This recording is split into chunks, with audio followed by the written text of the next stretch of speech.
La tisseuse, gardienne du mois d'octobre dont la couleur est le rose. La mère de la créativité, la muse, l'artiste, la créatrice. Celle qui exprime les rêves, qui amène les visions dans la réalité. La gardienne de la force de la vie, celle qui enseigne aux femmes à donner naissance à leurs rêves. La protectrice de l'instinct de survie et la mère de la créativité et de la destruction. Elle nous enseigne à nous servir de notre désir de créer et à amener nos rêves dans des formes tangibles, à nous connecter à la force de vie en faisant appel à l'énergie de construction, de changer ou de manifester nos besoins, à exprimer nos visions et à leur donner vie à travers nos actions ainsi que nos dons artistiques, à créer de nouveau à partir de l'ancien et à détruire ce qui limite notre créativité. Elle nous enseigne à travailler avec la vérité.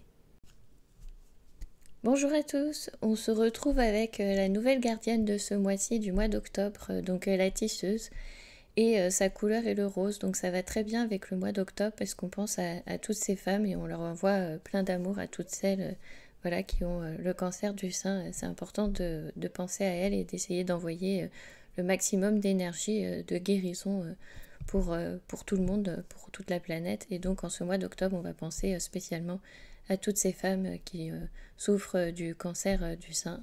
Et pas que, parce que bien évidemment, il n'y a pas que celui-là. Mais voilà, aujourd'hui, on va se concentrer sur ça. Pour la tisseuse, si on devait associer un animal à cette mère, forcément, on pense tout de suite à l'araignée. L'araignée qui a quand même une capacité incroyable de pouvoir tisser une toile de façon géométrique. Si vous la regardez, si vous regardez sa toile, c'est de la géométrie sacrée. Donc on voit que intuitivement, cet animal est capable de créer une forme géométrique parfaite et sacrée. Donc c'est vrai qu'avec ses 8 pattes et ses yeux, etc., elle peut être parfois repoussante, on peut en avoir peur. Et pourtant, elle est aussi riche d'enseignements.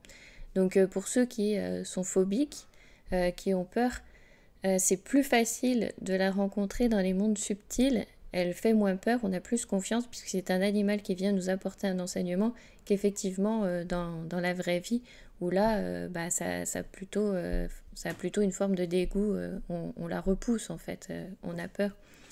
Et si on regarde un petit peu comment elle se comporte, l'araignée, on comprend un petit peu comment est la gardienne parce qu'on vous dit qu'elle est à la fois créatrice et destructrice et si on regarde les araignées, c'est ça en fait, elles sont à la fois constructrices parce qu'elles sont capables de créer des toiles parfaites et en même temps elles attrapent leur proie, elles tuent, elles sont féroces à ce moment-là, elles sont destructrices, elles expriment ce côté destructeur où elles apportent la mort. Eh bien la mère, la tisseuse, elle est un petit peu comme ça. Elle s'occupe aussi des liens que l'on a entre nous, entre les gens, des liens qu'on a tissés. Et elle permet en même temps de nous amener à nous interroger sur les liens qu'on a créés et les liens qu'on veut garder ou non. Donc là aussi, on peut voir ce côté créateur des liens que l'on fédère avec des gens et qu'on souhaite garder et des liens que l'on souhaite couper, détruire. Par exemple, dans mon cas, vous avez vu, on avait fait une vidéo avec Analia, on avait fait un podcast à deux où on expliquait que effectivement il y a eu un laps de temps où on ne s'était pas parlé, il y a eu cette coupure et après on s'est retrouvés. Donc la coupure, c'est moi qui l'ai faite suite à ce pervers narcissique qui m'avait détruit ma vie. Quand j'ai coupé les ponts et que j'ai fait un éloignement géographique, après j'ai dû couper aussi les ponts avec des amis même proches et des amis aussi qu'on avait en commun. C'était à la fois pour ma protection, pour ma reconstruction et à la fois pour eux. Parce que dans leurs paroles, j'entendais en fait les paroles de cette personne toxique où en fait c'était ma faute, c'était moi la personne qui détruisait, etc. Et en fait, comme j'étais déjà au fin fond du fond et que c'était plutôt moi la victime, je ne pouvais pas envisager que j'étais la coupable, le bourreau. Et réentendre ça, je me disais, mais c'était un cauchemar sans fin. Donc j'ai préféré couper. Euh, les personnes qui essayaient de m'aider, donc notamment Analia, moi je l'avais plutôt pris sous une forme d'injustice un peu. Bah voilà, on me dit ah oui mais il faut faire ci, il faut faire ça, etc. Un peu leçon de morale et du coup ça n'allait pas non plus parce que quand on est au fond du trou on n'écoute pas en fait les conseils, on a du mal. Hein. Déjà notre cerveau comme il a été manipulé pendant des années, on n'arrive plus à penser. Donc effectivement, il faut ce temps de reconstruction et ce temps de coupure a été nécessaire voilà, pour ma reconstruction. Et quand j'ai construit mon tambour chamanique, donc on tisse les liens de ce tambour et on le tisse un petit peu à la façon d'une araignée, ça forme une forme géométrique, donc une forme sacrée encore une fois. Et quand je l'ai fait, je me suis aperçue que c'était très facile. Il y avait des personnes qui faisaient des nœuds, etc., qui s'embrouillaient parce que c'est un seul fil que l'on doit tisser. Pardon, si ça résonne sur le micro, je suis en train de taper dessus. Parce que c'est un seul fil que l'on doit tresser, donc il fait des mètres et des mètres. Hein, donc on doit faire des allers-retours pour tresser sur un petit tambour avec un fil très long. Et le mien, ça s'est fait assez rapidement. Je me suis rendu compte bah voilà, que les liens étaient là et que c'était facile en fait de renouer ces liens avec les personnes puisqu'ils sont déjà là. Donc j'avais repris contact avec des amis et du coup bah, c'était qui tout double. Hein. Je suis un peu partie en me disant bah, de toute façon on ne se parle plus. Donc soit on reste dans cet état-là, la personne ne me répond pas, soit elle me répond. Et voilà, et en fait, ça a été très formateur, très constructeur, parce que dans cette phase de destruction où effectivement j'ai tout envoyé valser, j'ai mis un stop à tout, ça a permis cette reconstruction derrière. Donc à la fois il y a eu bah, du coup cette destruction petit à petit que je n'avais pas forcément vue dans la situation où j'étais. Ensuite moi j'ai vraiment mis un stop, donc là j'ai déconstruit ma vie, mon lieu de vie là où j'étais, hein, j'ai tout perdu hein, puisque je me suis retrouvée à la rue du jour au lendemain. Hein. Les serrures, même si j'avais l'usufruit de mon lieu de vie, les serrures avaient été changées, etc. Enfin voilà, je vous passe les détails qui ne sont pas roses. Donc je me suis retrouvée sans rien à la rue du jour au lendemain. Donc bah voilà, je suis partie. J'ai eu la chance en plus de pouvoir partir parce que j'ai eu ma mutation avec éducation nationale. Ça avait été accepté. Donc bah, je suis partie avec rien. Comme mes comptes étaient vidés, etc. aussi, hein, forcément, quand on est marié, compte commun, etc., tout va après à monsieur qui a pu se servir. Mais voilà, donc je suis partie de zéro et donc je me suis reconstruite au fur et à mesure. Et donc bah, c'est un petit peu ça, la mère, la tisseuse. Parfois on a l'impression que ces phases de destruction, on est vraiment en bas et qu'on ne va pas s'en sortir alors que bah, si, en fait on peut prendre la décision. Soit on s'arrête tout de suite, on dit stop et on met un terme à sa vie, soit on remonte la pente. De toute façon, on n'a pas trop le choix. Hein. Une fois qu'on en est là, il n'y a plus que ça comme opportunité. Donc une fois qu'on a fait le choix de remonter la pente, eh bien il faut y aller petit peu par petit peu et s'accrocher, donc se pardonner, il peut y avoir des retours en arrière, etc. Hein. Ça peut être parfois difficile, douloureux. Forcément, on a encore des traces d'angoisse, de peur, de stress, parce que c'est comme un choc post-traumatique. Hein. C'est pas à minimiser en fait, il n'y a pas que les soldats qui vivent ça, aussi les femmes qui sont victimes de violences conjugales, que ce soit physique, psychologique, mentale, voire tous hein, en même temps.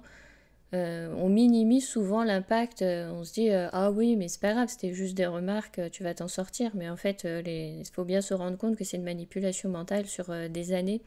La personne est déconstruite et n'a plus ses propres pensées, donc il y a tout ça à refaire, il y a tout ce chemin-là. Donc forcément, ça prend du temps et quand la personne elle est au début du processus en mettant le stop, en se disant stop, là j'arrête, je vais me reconstruire, je vais me lancer dans autre chose, eh bien justement, il faut s'accorder ce temps aussi et accepter ce temps, se pardonner d'avoir ces retours en arrière, euh, accepter de pleurer, d'avoir des phases voilà, où on va redescendre, on va remonter. Et puis aussi, ce que je peux conseiller aussi, c'est de, quand on s'aperçoit qu'on n'a plus ses propres pensées, que c'est un peu confus et que tout part un petit peu dans tous les sens, c'est de prendre des notes. De prendre des notes, de prendre un carnet. C'est vrai que je ne l'avais pas fait, mais c'est une bonne idée. De prendre un carnet et de noter au fur et à mesure le fil de ses pensées pour essayer de se réapproprier ses pensées parce que la personne qui a été détruite n'a vraiment plus ses pensées, n'a vraiment plus son cerveau et ne fonctionne plus de manière normale. Même quand j'avais été suivie par une psychologue, quand je lui racontais en fait des faits où pour moi j'avais l'impression que c'était de ma faute, elle essayait de m'expliquer que non, en fait ça c'était pas une situation normale, que les phrases critiques, euh, que ce soit de la personne ou de son entourage, c'était pas des réactions en fait normales et des réactions saines. Moi quand je disais ça, je me sentais en fait nulle parce que effectivement dans ma tête c'était vrai.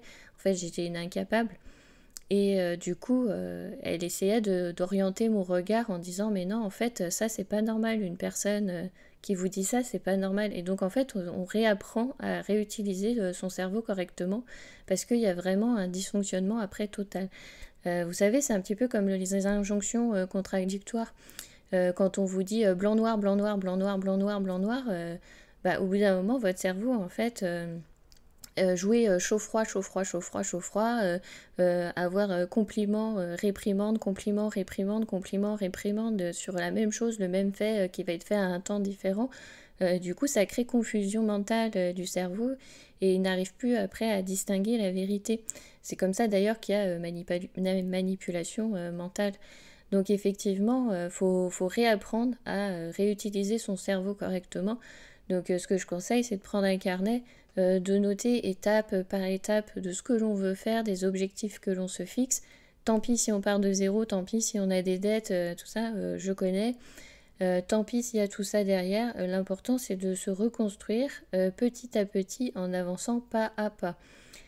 Parce que vous ne serez pas forcément toujours aidé d'un point de vue justice légale, etc., où on voit assez de faits divers qui le confirment.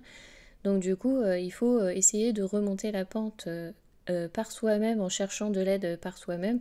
Donc que ce soit avec un psychologue ou dans les soins énergétiques aussi, parce qu'au final, je me suis rendu compte en ayant traversé cette situation et en me retrouvant à accompagner des personnes dans cette situation, que c'est un peu plus dedans que je vais orienter mon accompagnement. Donc c'est en cours de construction, mais voilà, du coup je vais aider surtout les femmes qui ont été victimes de violences conjugales, hein, que ce soit violence physique, mentale, morale, toutes, peu importe, hein, toutes les violences qu'elles ont pu subir, à se reconstruire. Donc ce serait plutôt dans un accompagnement à la reconstruction.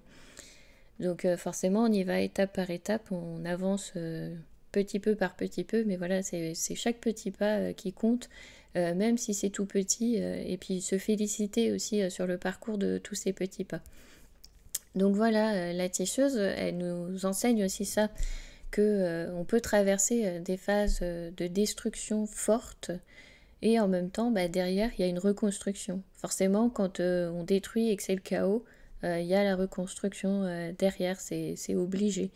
De toute façon, la matière ne laisse pas du vide, ne laisse pas du rien. Donc forcément, une fois qu'on a tout déconstruit, et derrière, il y a quelque chose de nouveau qui va arriver pour reconstruire. Donc ça, on ne le voit pas forcément tout de suite, hein. Quand on est né dans le guidon, on a l'impression qu'on ne va pas s'en sortir. Mais c'est ce qu'elle nous enseigne. Et en plus, elle est aussi dans tout cette... C'est une énergie très féminine, hein, la tisseuse. Et elle est aussi dans toute cette côté créativité, d'exprimer vos talents, vos dons, vos capacités. Donc elle va vous les faire révéler. Et elle aide aussi à réaliser ses rêves. Donc c'est à ce moment-là qu'on peut, pour la nouvelle lune, poser cette intention d'avoir un rêve qu'on voudrait qu'il se concrétise, de lancer cette intention à la nouvelle lune avec cette mère, la tisseuse, et le lancer, lâcher prise dessus. Donc ça sera le 14, hein, on est le 12, donc enfin quand je vais poster la vidéo on sera le 14, donc la nouvelle lune c'est le 14, donc préparez ça pour le 14. Vous émettez l'intention de votre rêve, de ce que vous aimeriez réaliser. Même une toute petite chose, hein, ça peut être quelque chose de très banal, de très simple. On n'est pas obligé de viser forcément très grand, très loin. Ça dépend où vous en êtes aussi sur votre parcours.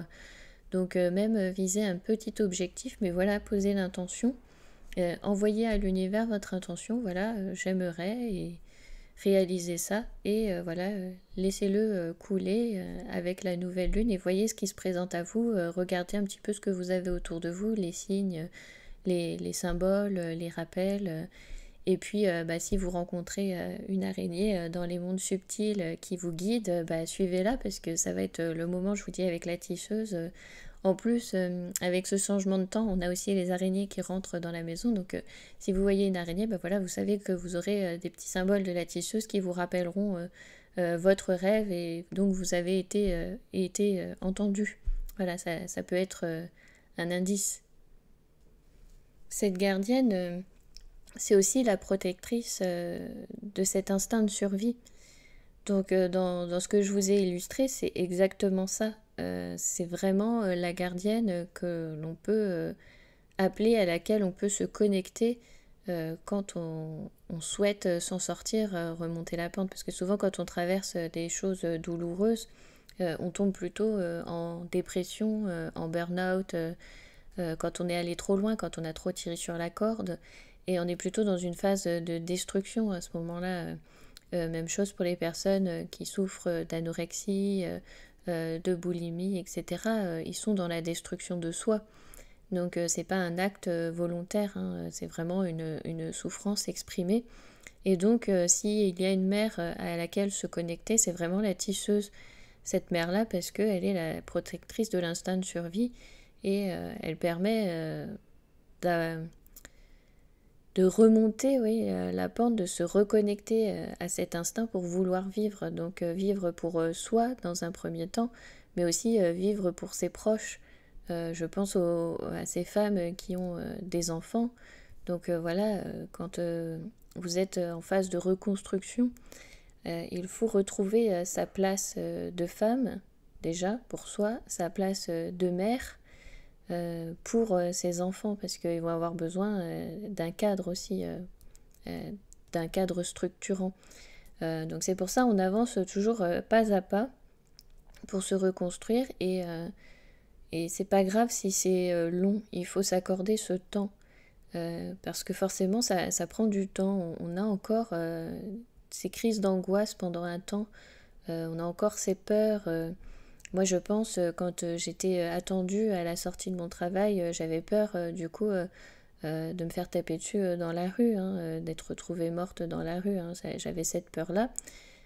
Quand, du coup, j'ai emménagé sur Lyon, j'avais encore cette peur, le soir, d'être tabassée dans la rue, même si la personne n'était plus présente, n'était plus là à la sortie de mon travail. Ça a été tellement récurrent.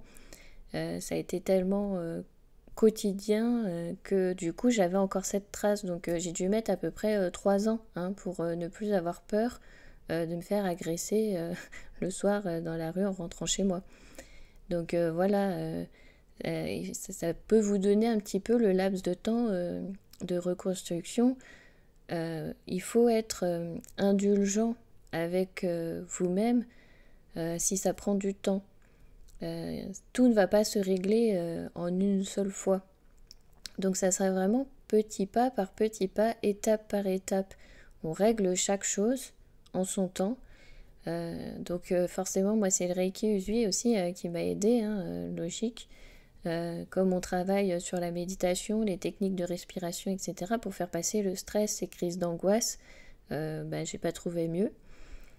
Même chose, comme le Reiki apprend à soigner en profondeur en fait les blessures. Si cette situation toxique s'était présentée dans ma vie, c'était suite à un traumatisme de l'enfance.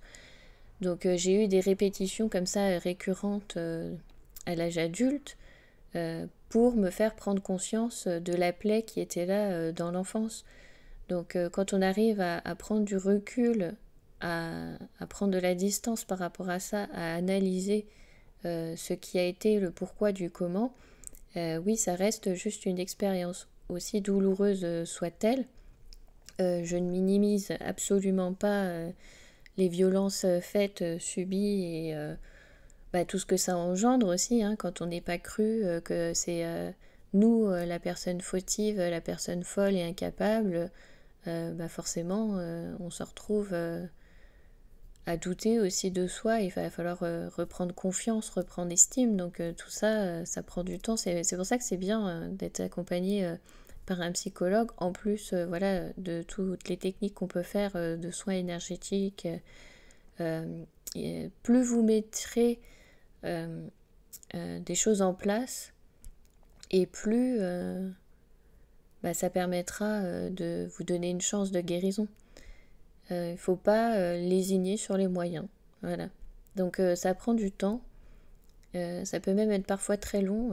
Alors une estimation de temps que j'avais lue sur internet, c'est à peu près le double de temps que vous avez passé à côtoyer cette personnalité toxique.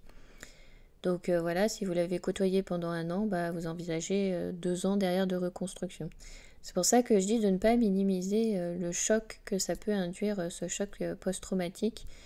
Il n'y a pas que les soldats qui partent à la guerre qui peuvent être victimes de ce choc. Vraiment, c'est une perturbation assez violente dans une vie. Donc voilà, ça n'est pas à minimiser. Et ça prend du temps, la reconstruction. Mais voilà, accordez-vous ce temps nécessaire. Donc cette gardienne nous rappelle un petit peu tout ça, tous ces liens que l'on crée avec les personnes. Donc à savoir que quand on crée un lien, le lien est créé un peu pour toute cette vie, voire dans plusieurs vies. Parce que vous savez, quand on se retrouve en famille d'âme, souvent on choisit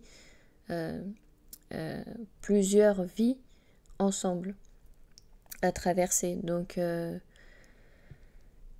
tous ces liens restent, que ce soit dans cette vie ou dans d'autres. Donc vous pouvez dire vie antérieure, postérieure, ça peu importe. Hein. Moi, je pense qu'il n'y a pas de linéarité du temps, donc tout se passe en même temps. Et du coup, ces liens que l'on a créés, ces liens seront toujours là. Donc même ces liens que l'on fait avec les personnes toxiques, on ne les coupe pas vraiment. En fait, on enlève l'énergie qu'on donne et qu'on y met. Donc si on devait voir une petite coupe d'eau, en fait on ne la nourrit plus, on la vide, on la sèche, et c'est parce qu'on l'a asséchée, c'est une fois qu'elle est asséchée qu'on sait qu'on a guéri en fait. Donc les liens sont toujours là, donc en même temps faut pas le prendre comme quelque chose de négatif, parce que la leçon est toujours là, ce que vous aurez appris, comment vous aurez appris à vous en sortir, cette phase de reconstruction. Félicitez-vous, vous l'avez fait, cette décision aussi, prendre cette décision de partir, félicitez-vous, vous l'avez fait, parce que c'est pas un pas facile à faire, hein, surtout quand on est sous manipulation mentale. Donc on oublie la culpabilité, on est plutôt à se féliciter parce qu'on a fait un pas. On a fait un pas de partir, donc voilà, on se félicite toujours de ses victoires, et on se pardonne de tout ce que du coup on n'a pas réussi à faire, ou au moins comme on aurait voulu le faire à l'instant T. Donc voilà, c'est un petit peu tout ce qui me vient avec cette gardienne rose. Donc rose qu'on associe plutôt à une couleur joyeuse, voilà, avec une marque de poupée que je ne citerai pas. Voilà, plutôt joyeuse, fille, girly. Donc même avant, le rose, c'était plutôt pour dans la royauté pour les garçons. Donc voilà, si vous regardez un petit peu l'histoire de cette couleur. Donc on associe cette couleur à un petit peu quelque chose de joyeux. La tisseuse, tisser des liens, c'est plutôt joyeux, mais il n'y a pas que des liens joyeux, il n'y a pas que des amitiés, il y a aussi des liens que l'on crée avec des personnalités toxiques qui sont un petit peu plus douloureux, voilà. Donc, faut l'apprendre des deux côtés, voilà, à la fois ce côté créateur, de créer des beaux liens, et destructeur, des liens qui peuvent amener à des phases de chaos, mais il y a toujours une phase de reconstruction derrière. Voilà, c'est un petit peu le cycle de la vie. On dit toujours, voilà, il y a des hauts, des bas. Ça fait partie de notre humanité. Donc on accepte très facilement ces phases heureuses de joie que l'on peut avoir et moins ces phases difficiles de tristesse. Donc moi je vous invite plutôt à accueillir toutes les émotions, à essayer de les laisser traverser, de les laisser passer sans les retenir pour celles qui sont plus douloureuses. Mais voilà, il faut les traverser pour s'en libérer. C'est toujours comme ça un petit peu que ça marche. Donc même chose hein, pour tous les traumatismes, les blessures que l'on a issues de l'enfance. Donc je vous invite à écouter les podcasts sur les passeurs d'âme qui arrivent là pendant octobre, novembre, décembre sur les 5 blessures de l'âme. Voilà, donc ces petites blessures, ces 5 blessures fondamentales que l'on a qui font que on recrée des schémas jusqu'à ce qu'on comprenne et qu'on arrive à guérir. Il y aura toujours des rappels, hein, il y aura toujours des petites piqûres de rappel pour être sûr de savoir ce que l'on a choisi, où l'on va. Quand on se retrouve face à une personnalité toxique, il faut se rendre compte qu'on s'est placé à un moment en tant que victime, donc c'est aussi prendre sa responsabilité de ne plus être victime. Donc c'est très facile à dire, c'est un peu plus compliqué à faire, hein, donc tout ça, ça se travaille. Et notamment, moi, tout ça, je l'ai travaillé avec les soins énergétiques que je pratique, avec les cercles de femmes, donc avec les 13 gardiennes et avec mon parcours chamanique. Voilà, je travaille encore et encore. C'est jamais terminé. Mais voilà, donc s'il y a encore un petit message d'espoir, déjà la dernière fois avec la lune verte, je vous avais fait un message d'espoir avec la gardienne qui était un peu sur le système écologique, la préservation de la nature, la protection. Je vous avais fait un petit message d'espoir, donc voilà, si j'ai un autre message d'espoir aujourd'hui, voilà, c'est que dans les phases de chaos et de destruction, on s'en sort. Donc si vous devez retenir ça, c'est on s'en sort. Si on le veut, si on est déterminé, on s'en sort. Même si c'est long, même si encore le chemin est parcouru d'embûches, voilà, même s'il y a encore des petits cailloux qui nous font trébucher, on avance et on y arrive. Donc voilà. Un autre conseil, accrochez-vous, croyez en vous, ayez confiance, parce que vous pouvez y arriver. Et si vous n'avez pas confiance, moi j'ai confiance en vous, vous y arriverez. Donc voilà ce que j'avais à dire pour la tisseuse. Donc c'est pas forcément une lune joyeuse pour cette fois-ci, hein. Mais peut-être que dans de prochains partages, voilà, ça sera plus joyeux. Mais voilà, c'est ce qui me venait aujourd'hui.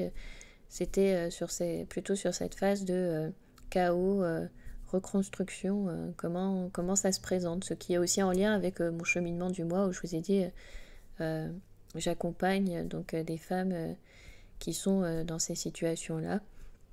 Et voilà pour la phase de reconstruction. Ce qui va aussi avec le phénix. J'avais fait le rassemblement de tambours avec l'énergie du phénix. Et c'est absolument ça, hein. C'est encore une phase de mort, une phase de deuil, de renaissance, hein. On est toujours un peu sur la même thématique. Même dans les passages d'âme, moi je m'occupe plutôt des âmes qui sont non incarnées, qui se présentent à moi, donc les défunts.